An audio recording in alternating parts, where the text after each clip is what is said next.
Here is a rundown of the fix of the board. So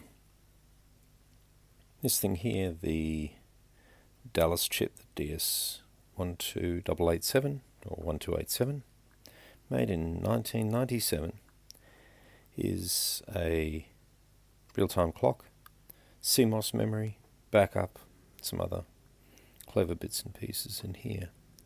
It's all in a sealed unit. It's quite tall, so you can kind of see on a 28-pin DIN socket. Now, these contain an internal lithium battery, which after 30 years has sort of gone off. So they can be fixed. I'll show you how to do this very carefully.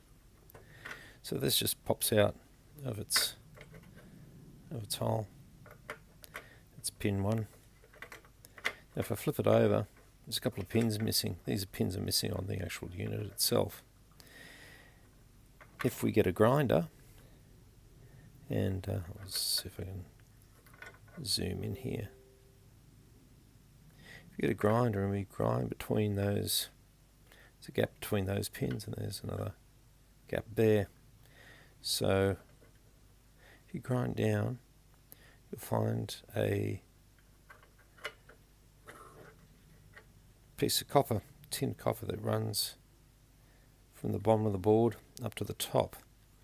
You want to nick that, grind it out, nick that. You can just see the bit at the top, and we've sort of nicked it out and soldered it to the bottom. That's your negative, or the top of the button battery. And then 4 pins along, you've got the positive.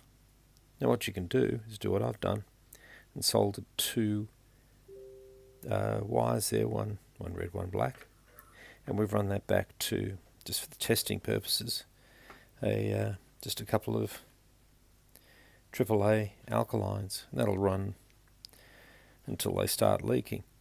So we're not going to leave that there. We're actually going to move this off the board, tie it somewhere else in the chassis, put some plastic around it so if it does go off, it doesn't damage anything other than maybe the battery pack that it's sitting in.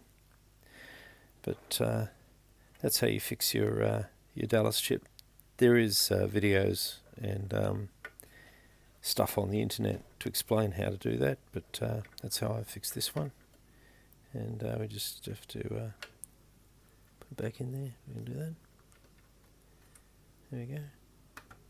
Slot it in, and she's good to go.